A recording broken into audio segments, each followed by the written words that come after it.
తెలంగాణలో సంచలనం సృష్టించిన ఫోన్ ట్యాపింగ్ కేసులో దర్యాప్తు స్పీడప్ అయింది.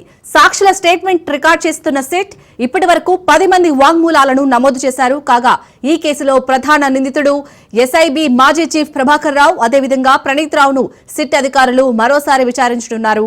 ఇక నిన్న సాక్షిగా వాంగ్మూలం ఇచ్చారు టీపీసీసీ చీఫ్ మహేష్ కుమార్ గౌడ్.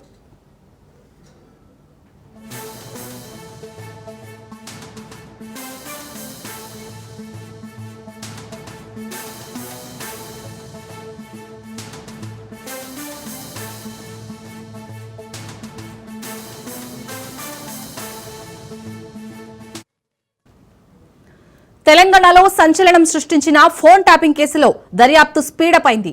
సాక్షుల స్టేట్మెంట్ రికార్డు చేస్తున్న సిట్ ఇప్పటివరకు 10 మంది వాంగ్మూలాలను నమోదు చేశారు. కాగా ఈ కేసులో ప్రధాన నిందితుడు ఎస్ఐబి మాజీ చీఫ్ ప్రభాకర్ రావు, అదేవిధంగా ప్రణీత్ రావును సిట్ అధికారులు మరోసారి విచారించనున్నారు. ఇక నిన్న సాక్షిగా వాంగ్మూలం ఇచ్చారు టీపీసీసీ చీఫ్ మహేష్ కుమార్ గౌడ్.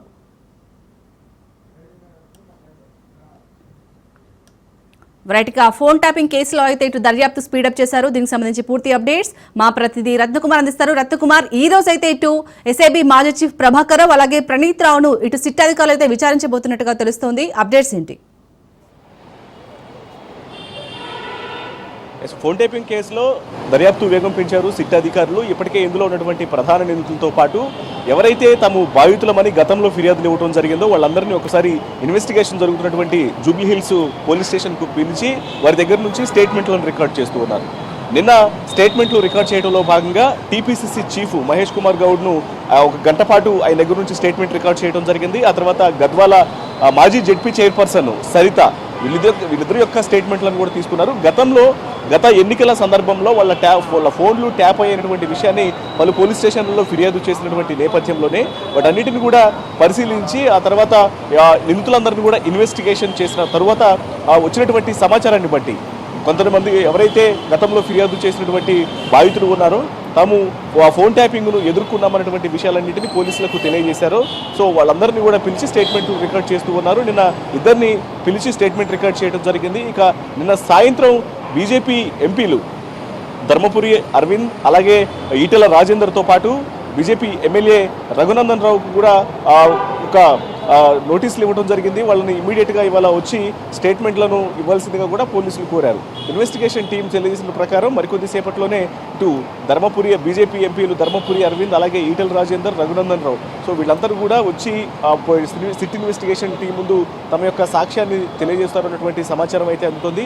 మరి ఇప్పటికే కొద్దిసేపటి క్రితమే ప్రజెంటు టీపీసీసీ అధికార ప్రతినిధి రాజేంద్ర నగర్ కాన్స్టిట్యున్సీకి సంబంధించినటువంటి జైపాల్ రెడ్డి సైతం ప్రస్తుతం ఇన్వెస్టిగేషన్ టీంకు సహకరించడంలో భాగంగానే ఆయన సిట్ కార్యాలయానికి చేరుకొని తన యొక్క సాక్ష్యాన్ని కూడా పోలీసుల ముందు ఉంచుతున్నారు. ఎందుకంటే గత ఎన్నికల సమయంలో తన ఫోన్ కూడా ట్యాప్ అయిందన్నటువంటి విషయాన్ని గతంలోనే ఆయన ఫిర్యాదు చేసినటువంటి ఆ క్రమంలో ప్రస్తుతం పోలీసులు ఆయన్ని పిలవడం జరిగింది. పిలిచి తన యొక్క స్టేట్మెంట్ను కూడా నమోదు చేసుకుంటున్నారు. కొద్దిసేపటి క్రితమే ఆయన జూబ్లీ హిల్స్ పోలీస్ స్టేషన్కు చేరుకున్నారు. ఇక మొత్తం గతంలో అటు సాధారణ ఎన్నికల సమయంలో కావచ్చు, ఉప ఎన్నికల సమయంలో కావచ్చు అనేక సందర్భాల్లో తమ ఫోన్లను ట్యాప్ చేశారు. తమ మూమెంట్స్ మొత్తాన్ని కూడా అప్పుడు ఎస్ఐబి చీఫ్గా ఉన్నటువంటి ప్రభాకర్ రావు, కింది స్థాయి అధికారులకు అందించినప్పుడు భుజంగరావు అలాగే టాస్క్ ఫోర్సు మాజీ డీసీపీ అయినటువంటి రాధాకిషన్ రావు వీళ్ళందరూ ప్రతి ఒక్క మూమెంట్ను కూడా క్యాప్చర్ చేస్తూ తమ మనుషులు ఎక్కడెక్కడికి తిరుగుతున్నారు, తమ మూమెంట్స్ ఏమున్నాయి, తమ యొక్క పార్టీలకు సంబంధించినటువంటి ప్రణాళికలు అనేవి ఎన్నికల్లో భాగంగా ఎలా ఉంటున్నటువంటి మూమెంట్స్ అన్ని కూడా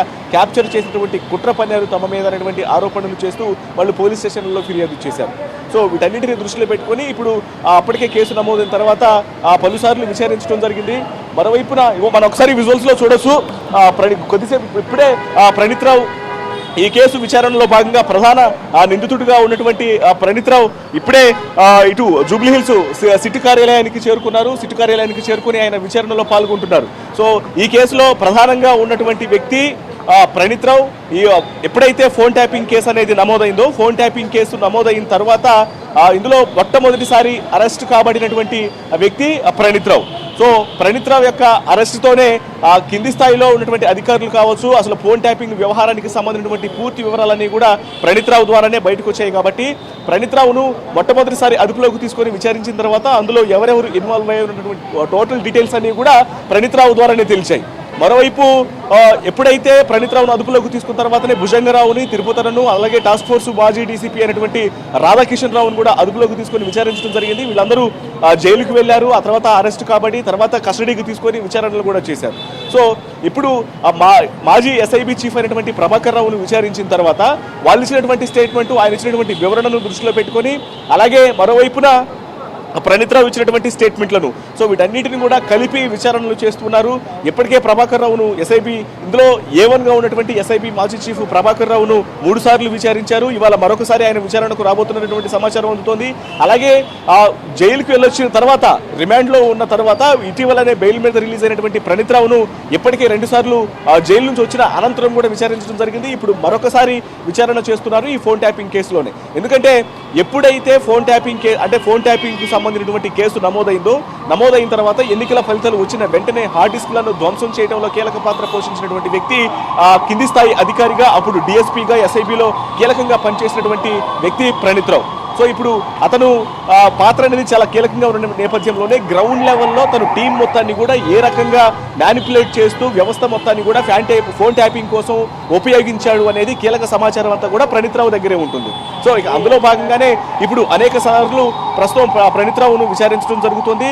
ఇక మరోవైపు ప్రణీత్ రావును విచారించడంతో పాటు ఇక ఎస్ఐబి మాజీ చీఫ్ అయినటువంటి ప్రభాకర్ రావును కూడా ఇవాళ విచారణకు పిలిచి ఆయన్ని కూడా విచారించేటువంటి అవకాశాలు ఉంటాయి. ఇక నిందితులతో పాటు ఎవరైతే తమ ఫోన్లు ట్యాప్కు గురైనటువంటి ఫిర్యాదులు చేసినటువంటి నేతలు ఉన్నారో వాళ్ళందరినీ కూడా వరుసగా పిలుస్తున్నారు. ఇక ఇవాళ ధర్మపురి అరవింద్ బీజేపీ నేత, అలాగే ఈటెల రాజేందర్, రఘునందన్ రావు వీరిని కూడా వచ్చి తమ యొక్క సాక్ష్యాన్ని ఇన్వెస్టిగేషన్ టీం ముందు తెలియజేయాలన్నటువంటి చెప్పిన క్రమంలోనే మరి వాళ్ళు విచారణకు వస్తారా, వచ్చి స్టేట్మెంట్ అందిస్తారా లేదా అనేది కూడా వేచి చూడాల్సినటువంటి అవసరం ఉంది. ఇక ఇప్పటికే ఫోన్ ట్యాపింగ్ కేసులో భాగంగా కాంగ్రెస్ టీపీసీసీ అధికార ప్రతినిధి, కాంగ్రెస్ నేత జైపాల్ రెడ్డి పోలీసుల ముందు తమ యొక్క విట్నెస్ సాక్ష్యాన్ని చెప్పడానికి కోసం ఆయన వచ్చారు. మరోవైపున కీలక నిందితుడిగా ఉన్నటువంటి ప్రణీత్ రావు సైతం ప్రస్తుతం జూబ్లీహిల్స్ పోలీసుల ఎదుట విచారణకు మరోసారి హాజరవడం జరిగింది.